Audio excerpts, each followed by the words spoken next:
Abra sua Bíblia, Hebreus capítulo 12, versículo 14. O tema do nosso mês de missões é santificação com um propósito. Então nós estaremos ao longo desse mês de novembro, aos domingos, falando desse tema, tocando no assunto santidade. E é muito importante que você participe, é muito importante que você esteja e aprenda. E aprendendo, aplique na sua vida. Cada palavra que você recebe desse altar, cada vez que você vem na igreja, você precisa estar atento à palavra do Senhor que é ministrada. Como se você estivesse numa sala de aula, prestando atenção àquilo que o professor está ensinando, porque no final vai ter uma prova. E eu digo para você que a nossa prova, ela começa a acontecer logo que a gente sai daqui. Tudo que você aprende é colocado em prova quando você sai daquela porta para fora. Às vezes termina o culto, a gente já é colocado à prova a palavra, né?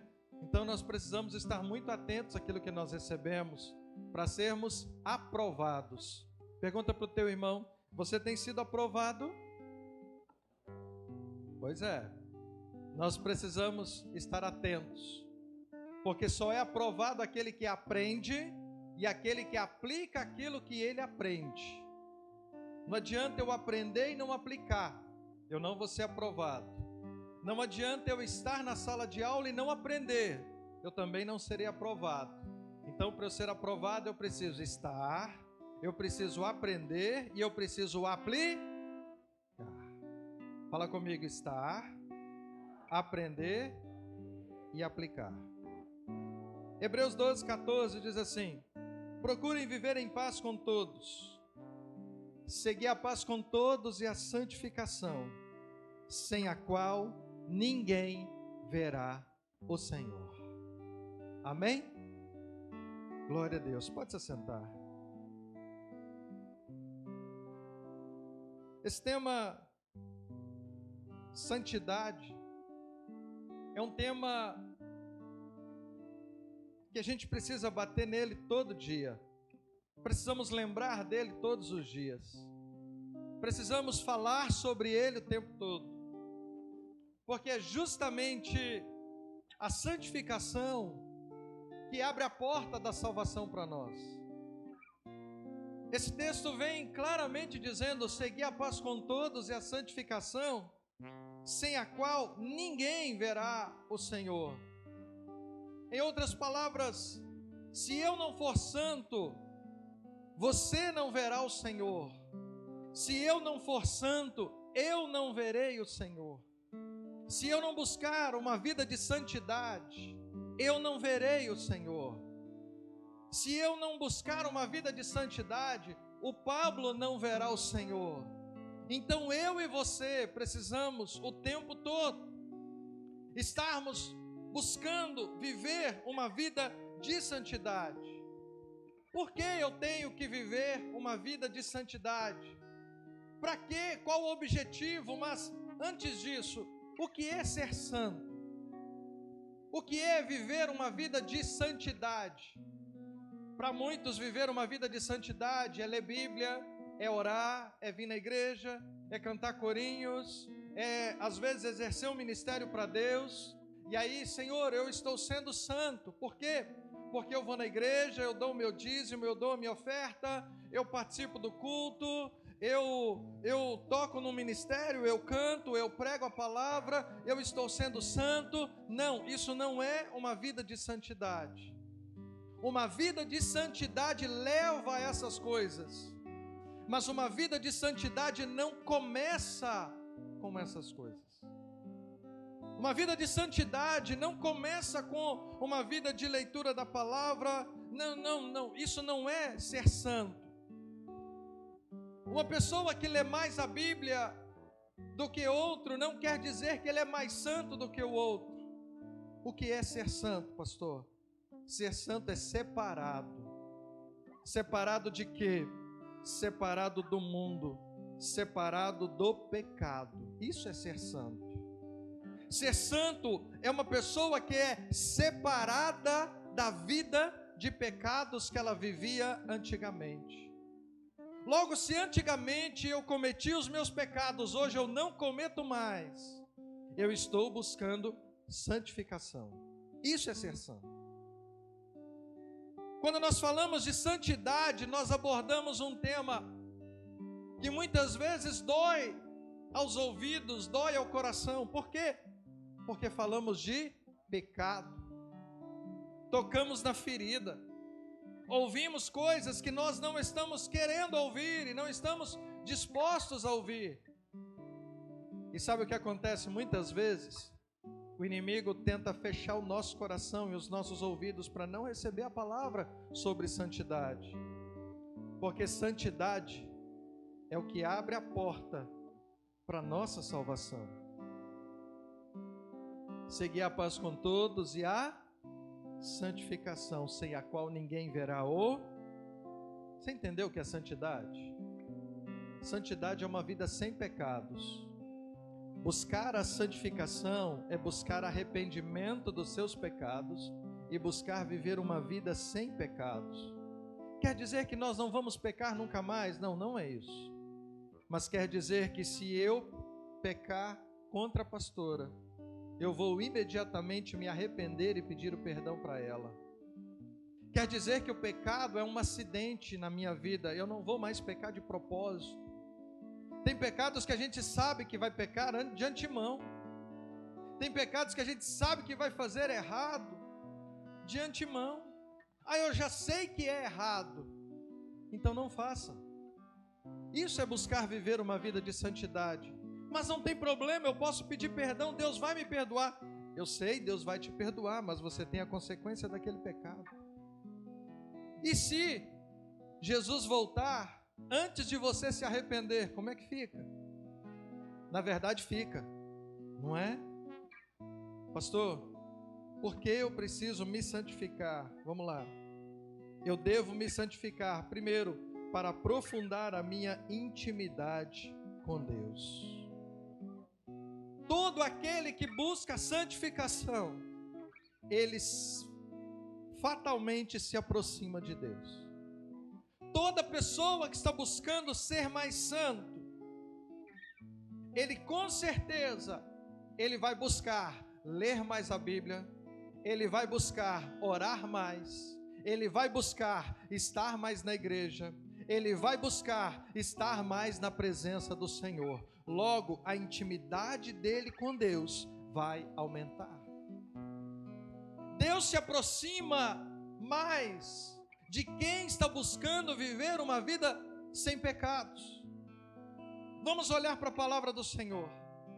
Por que Noé foi o escolhido? Porque o Senhor achou graça na vida de Noé. Ele estava vivendo uma vida correta. Por que Abraão foi o escolhido? Porque ele estava vivendo uma vida correta diante de Deus.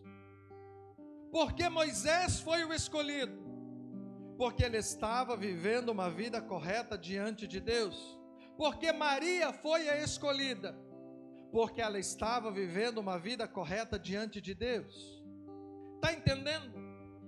Quando nós escolhemos buscar santidade, nos santificar, quando nós escolhemos viver uma vida longe do pecado, o Senhor se aproxima de nós. E isso aumenta a nossa intimidade com Deus. Eu tenho certeza que você gostaria de dobrar o seu joelho e falar com Deus, e Deus falar com você, como você está me ouvindo aqui agora. Não é? Já pensou, você está dormindo e de repente você escuta: Pablo. O Pablo vai ter um treco. Até ele discernir que é Deus chamando ele. Aí ele vai poder ouvir e dizer assim: fala, Senhor, que o teu servo ouve. Já pensou? Você está andando na rua, irmão, Deus fala com a gente o tempo todo. Deixa eu lhe dar um exemplo do que é não ouvir a voz do Espírito Santo. Foi sexta-feira que teve aquela chuva forte, não foi? Pois é, confesso para você que eu não ouvi a voz do Espírito Santo na sexta-feira. Como assim, pastor, se eu não ouvi a voz do Espírito Santo? Eu estava na casa da minha sogra, parei o carro lá, o carro da pastora do lado de fora, tinha uma árvore e os meninos iam jogar vôlei na rua lá, brincar com a bola. Aí eu parei o carro da pastora, tem hora que você aperta o botãozinho do alarme e ele não fecha todos os vidros. Às vezes um vidro fica aberto, você tem que apertar de novo, que aí ele fecha o vidro. Aí começou a querer chover, começou uma voz na minha mente, tenho certeza que era o Espírito Santo. Confere o vidro do carro. Fala para o Igor conferir, o Igor estava na rua. Falei, fala para o Igor conferir o vidro do carro. Deve ter fechado, deve ser coisa da minha cabeça. Larguei. E a tempestade, eu confere o vidro do carro. Na hora de ir embora, depois que a tempestade passou, que eu abri o portão, que eu olhei lá fora, o vidro do carro estava todo aberto. Adivinha quem veio sentado no molhado de Lorena até aqui? Eu, porque eu não ouvi a voz do Espírito Santo. Graças a Deus minha sogra tinha um plástico lá e a gente, né? Mas o Espírito Santo estava falando comigo, eu posso culpar Deus? Não, eu não posso falar, Deus, mas por que o Senhor... Não, eu ia falar para mim assim, eu te avisei. Então eu posso dizer para você que o Espírito Santo fala comigo, porque o tempo todo estava na minha mente, vai lá olhar, vai lá conferir, você esqueceu, está aberto.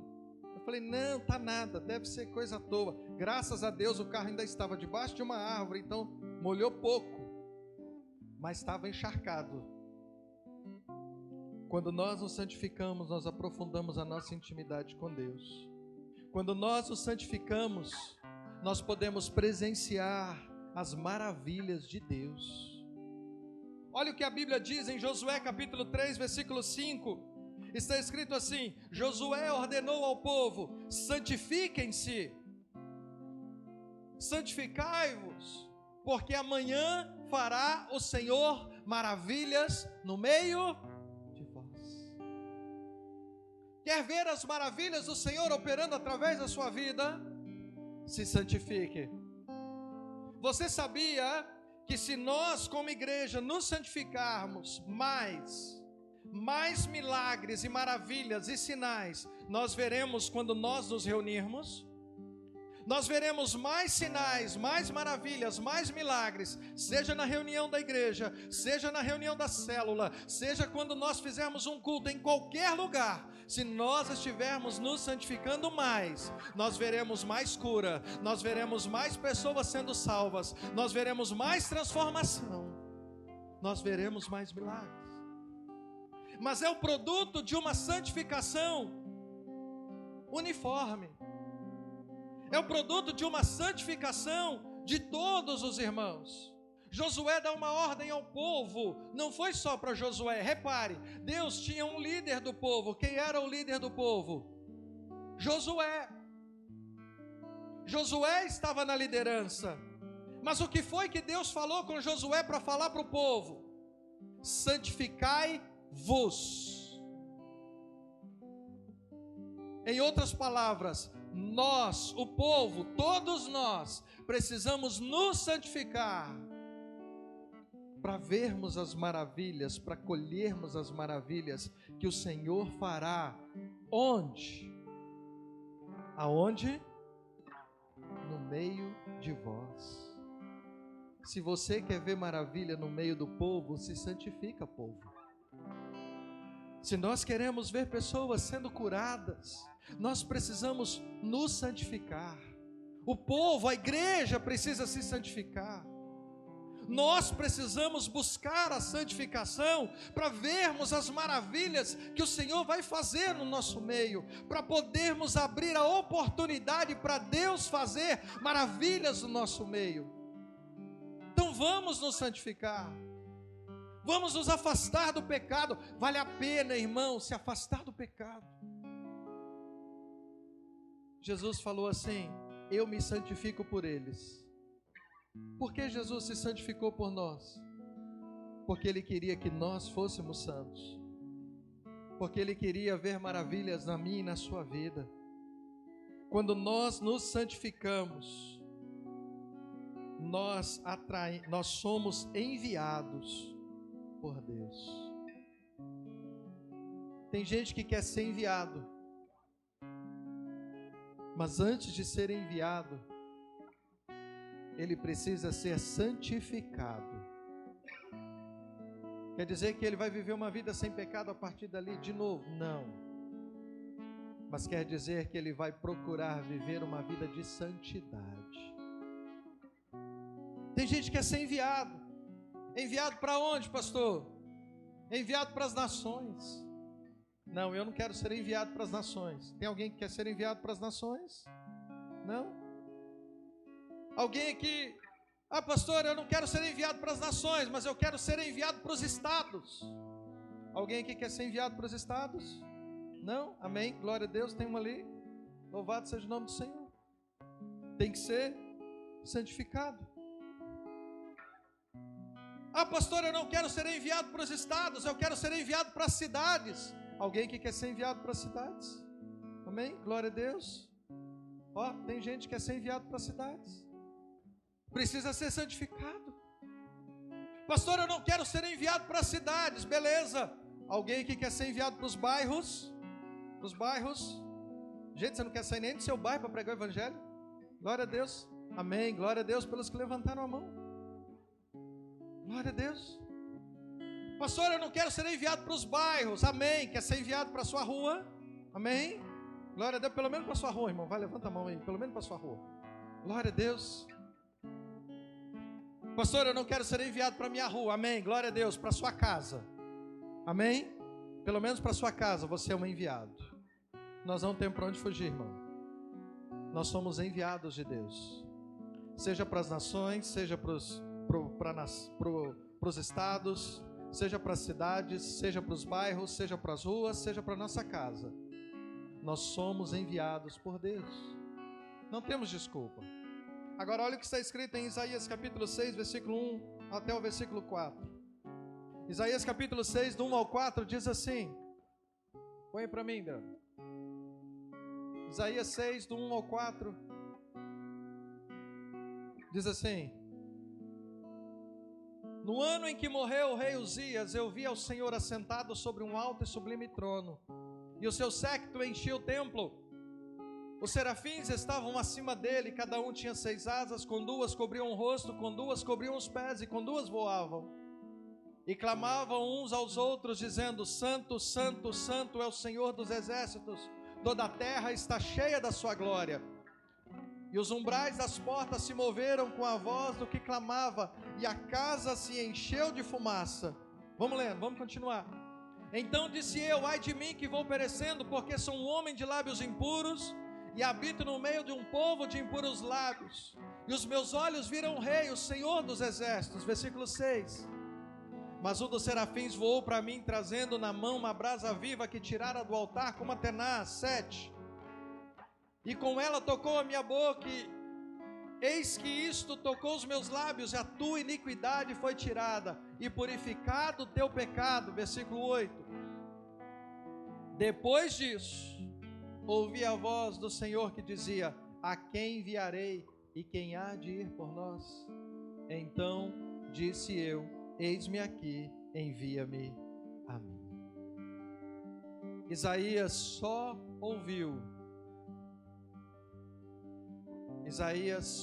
ouviu a quem enviarei depois que o pecado dele foi tirado. Automaticamente quem busca a santidade, quem está buscando viver uma vida de santificação, ele vai ser enviado por Deus, porque ele vai se purificar de tal forma, ele vai se aproximar de Deus de tal forma, e vai ser tão gostoso o que ele vai começar a viver, que ele não vai conseguir segurar só para ele. Deus vai olhar para ele e falar assim: e aí? Você quer repartir o que você tem com o outro? Você quer compartilhar essa vida de santidade com outras pessoas? E aí, você quer ajudar outras pessoas a terem aquilo que você tem? E ele vai dizer: Senhor, eu estou aqui, envia-me. Mas Isaías só foi depois que a iniquidade foi tirada e o pecado foi perdoado.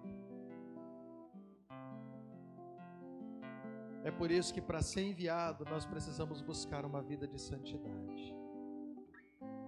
para ir ganhar o nosso vizinho, o nosso parente de casa, o nosso vizinho, as pessoas do nosso bairro, aqueles que estão na nossa cidade, nós precisamos viver uma vida de santificação. Por quê, pastor? Porque o inimigo vai lutar contra você. Vai ter situações que você vai chegar em pessoas, vai começar a orar por elas. O inimigo vai manifestar na vida delas. E aí, o que você vai fazer? Ligar para o pastor que está jejuando e orando? Vou ligar para o irmão obreiro da igreja. Vou ligar para o Pablo, é meu líder. Vou ligar para ele. Vou ligar para o líder de célula, ele tem mais Bíblia do que eu. Não, irmão. Se você estiver vivendo uma vida de santidade, é você que vai lutar, é você que vai impor as mãos, é você que vai orar, e o inimigo vai fugir de você. Ele vai fugir de você, ele vai fugir da tua presença, ele vai fugir do teu caminho. Como diz a palavra, as portas do inferno não prevalecerão contra a igreja do Senhor. Você é a igreja de Deus, você é a igreja do Senhor, e onde você chegar, o reino de Deus tem que se manifestar. Porque eu devo me santificar, para que os meus discípulos sejam santos, para que vocês, igreja, sejam santos. Foi por isso que Jesus se santificou. Em João 17:19, Jesus deixou escrito na oração deles: em favor deles eu me santifico, para que eles também sejam santificados pela verdade. Logo, Jesus se santificou para que você pudesse ser santo. Eu preciso me santificar para que você seja santo. A pastora precisa se santificar para que você seja um santo. Os líderes precisam se santificar para que os seus liderados sejam santos. Os líderes de célula precisam se santificar para que os seus liderados sejam santos. Você precisa se santificar para que os seus discípulos sejam santos. Sabe por quê? Porque todos nós estamos buscando ser imagem e semelhança de Jesus Cristo. Você está buscando ser imagem e semelhança de Jesus? Jesus era santo, então nós precisamos nos santificar. Pastor, por que eu devo me santificar? Para que as pessoas se convertam. 1 Pedro capítulo 1, versículo 15, está escrito assim: pelo contrário, 1 Pedro 1,15, mas como é santo aquele que vos chamou, sede vós também santos em toda a vossa maneira de viver. Numa outra tradução diz assim: pelo contrário, assim como é santo aquele que os chamou, sejam santos vocês também em tudo o que fizerem. Sejam santos, porque a minha santidade vai levar outras pessoas a entregarem a vida para Jesus. Já reparou a quantidade de pessoas que andavam com Jesus? Irmão, você já viu Jesus pregando o evangelho? Você lembra de Jesus pregando o evangelho? Eu lembro. É só ler a Bíblia que você vai lembrar de Jesus pregando o evangelho. Jesus está chegando, tem um monte de pecador assim, ó. Jesus está chegando, passava e falava assim: ei, você, vem. E saía, a pessoa levantava e ia atrás dele. Aí ele chegava no outro, operava um milagre, uma maravilha. Estou indo. Não, Jesus, eu vou com você. E seguia. Aí ele chegava no outro: ei, posso usar teu barco? Pode. Entrava dentro do barco. Qual é a tua necessidade? Senhor, olha, a noite inteira pesquei nada. Vem cá, vamos pescar. Joga a rede. Jogou a rede. Senhor, eu não sou digno. Não, esquece essas redes, esses negócios aí. Vem andar, porque o seu negócio agora vai ser outro. Teu ministério vai ser outro. E a pessoa saía atrás de Jesus. Agora cá para nós, quantas pessoas tiveram que implorar para a gente entregar a vida para Jesus? Quantas pessoas tiveram que fazer campanha de oração na igreja para a gente ter que aceitar Jesus e ficar firme na igreja? Quanta gente teve que jejuar estar na igreja domingo após domingo para a gente poder entregar a vida para Jesus. Jesus simplesmente falou assim: vem. Agora vamos só comparar uma coisa aqui. Jesus era mais santo que nós? Jesus era mais santo que eu e você? Completamente. Jesus era completamente santo, porque ele não tinha pecado. Por isso que ele chegava e falava assim, ó, vem. A pessoa ia atrás dele. Então, se eu e você nos santificarmos, quanto mais nós nos santificarmos, mais nós atrairemos pessoas para Jesus Cristo. Mais de Jesus vai ter na nossa vida. E quanto mais de Jesus tiver em nós, mais as pessoas vão conhecer o Evangelho do Reino.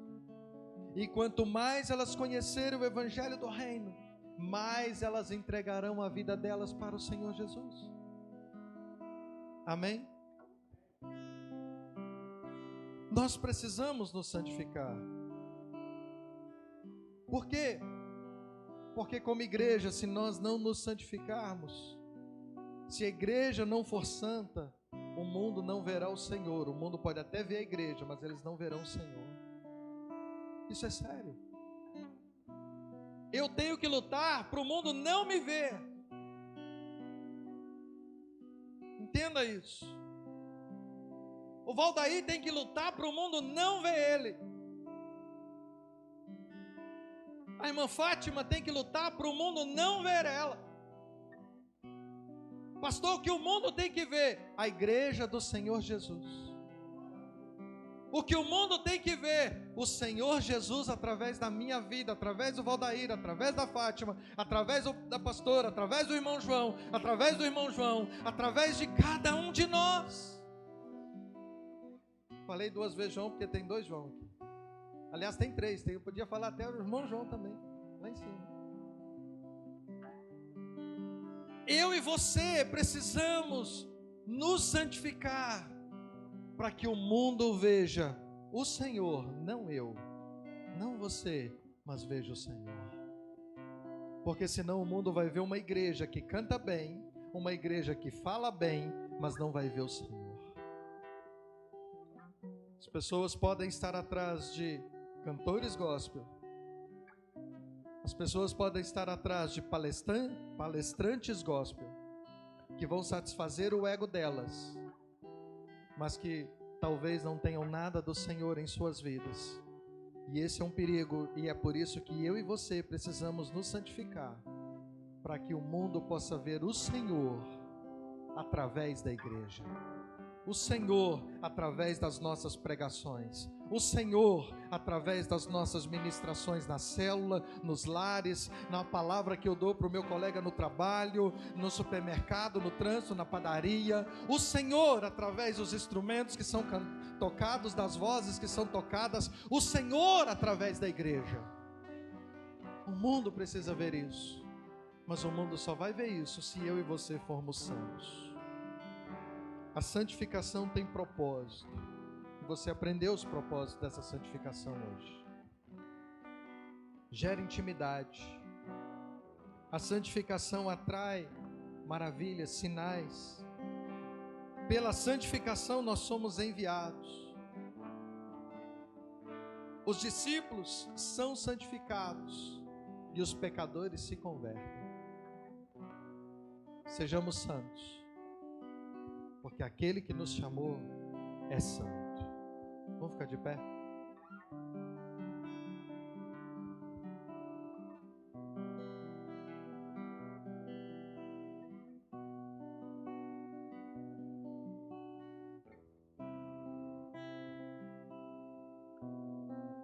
Procurem viver em paz com todos, e a santificação, sem a qual ninguém verá o Senhor. Significa que eu não posso fazer nada para irritar o Pablo. Eu não. Eu vou fazer uma piada com o Pablo para irritar ele. Não faça. Porque senão eu não vou estar vivendo em paz com ele. Sabe o que é legal dessa coisa? É que às vezes eu faço a piada com o Valdair. O Valdair leva numa boa, está em paz comigo. Eu faço a mesma piada com o Pablo já não gosta. E fica triste comigo. O que eu faço então, pastor? Não faz com ninguém. Assim você vai viver em paz com todos. A gente nunca sabe. Mas é meu papel procurar viver em paz. Seguir a paz e a santificação, sem a qual ninguém verá o Senhor. Eu não sei como você está. Hoje, aqui nessa manhã, nós iremos participar da mesa do Senhor. Como eu comecei dizendo, uma vida de santidade é uma vida livre de pecados. É uma vida onde há arrependimento. Por isso, nessa hora, eu quero te convidar.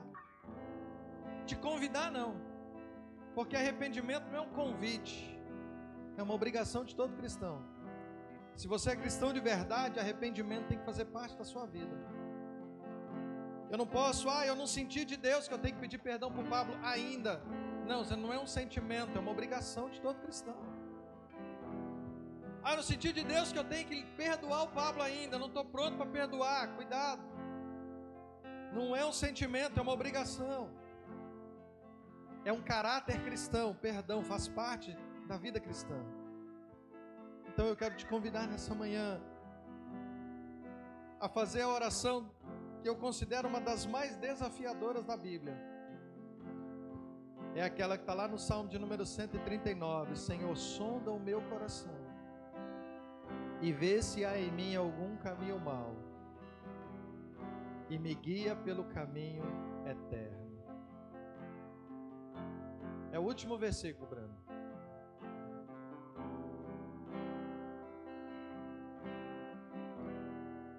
Olha que legal essa tradução. Põe o versículo 23 antes.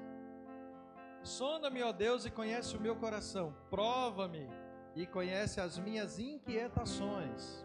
24. Vê se em minha conduta algo te ofende e dirige-me pelo caminho eterno. Essa é uma oração que eu considero das mais ousadas, das mais difíceis de se fazer. Por quê, pastor? Porque talvez eu estou vivendo uma vida tão convicta dos meus pecados que eu não consigo mais reconhecer o pecado na minha vida. E eu acho que não é pecado mais. Eu acho que está tudo bem. Mas na verdade não está. E só quem é capaz de dizer que não está, não é o pastor, não é o líder, não é o obreiro, porque eles podem até dizer e você não vai acreditar neles. Mas tem um que quando diz, a gente não tem como fugir. É o Espírito Santo de Deus. Por isso que eu considero essa uma das orações mais ousadas que tem, mas a que todos nós devíamos fazer todos os dias da nossa vida. Senhor, sonda o meu coração, vê se tem algum pecado aí. Vê se tem algo que eu estou fazendo que está errado. Vê se tem alguma conduta no meu dia a dia que não está de acordo com a tua palavra. Ele sabe. E sabe o que mais? Ele não está a fim de te expor. Ele não está a fim de te envergonhar. Ele não está a fim de jogar o seu pecado no muro para todo mundo ver. Mas Ele está completamente disposto a te perdoar. Ele está completamente disposto a te sarar, te restaurar e te levar a um caminho de santidade. Então nessa manhã eu te convido, ore ao Senhor. Ore ao Senhor e diga para Ele: Senhor, sonda o meu coração. E se Ele te mostrar algo, alguma conduta, alguma situação, seja você e Deus, seja você e o seu irmão, busque perdão nessa manhã. Se é você e seu irmão e você percebe que você precisa chegar a alguém que está aqui, chegue a essa pessoa nessa manhã, peça perdão ou libere perdão. Se é você e Deus, se é você e alguém que não está aqui, fale com Deus: Deus, quando eu sair daqui, eu vou procurar essa pessoa, eu vou me reconciliar com ele, eu vou pedir perdão para ela, porque eu quero viver uma vida de santidade. Pai, nessa manhã nós oramos. Senhor, oramos porque precisamos viver uma vida de santidade. Precisamos caminhar em santidade, Pai. E como foi dito aqui hoje, seguir a paz com todos e a santificação, sem a qual ninguém verá o Senhor, Pai. Nessa manhã nós estamos aqui, Pai, recebendo a Tua palavra, e a Tua palavra clara para os nossos corações é santidade. Nessa manhã, Pai, como está escrito na palavra, sonda, Deus, o meu coração, Senhor. Sonda o meu coração, vê se há em mim algum caminho mau. Vê se há alguma conduta, Pai, dentro de mim que te desagrada, que te ofende. Para que eu possa, meu Deus, me arrepender, para que eu possa me consertar. Sonda, Deus, o coração de cada um que está aqui nessa manhã. Senhor, fale ao coração de cada um que está aqui nessa manhã, não para expor, mas para perdoar, não para matar, mas para restaurar, porque o Senhor é um Deus de restauração. O Senhor é um Deus de restauração, não de morte. O Senhor é um Deus de vida. O Senhor é um Deus de amor. O Senhor é um Deus de graça. O Senhor é um Deus que está com os braços abertos para perdoar. Que haja perdão nessa manhã. Que haja graça, perdão e misericórdia a cada um nessa manhã, Pai. Em nome de Jesus, Senhor. Iremos participar, meu Deus, da mesa do Senhor. Senhor, que possamos, ó Pai, nessa manhã, meu Deus, ao tocar no pão e no cálice, possamos, ó Deus, participar da comunhão e da intimidade contigo. Senhor, santifica-os nessa manhã, santifica o pão e o cálice nessa manhã. Santifica a mesa do Senhor nessa manhã. Santifica o nosso coração, as nossas mãos, para podermos participar da mesa do Senhor nessa manhã. Em nome de Jesus nós oramos. Em nome de Jesus nós oramos.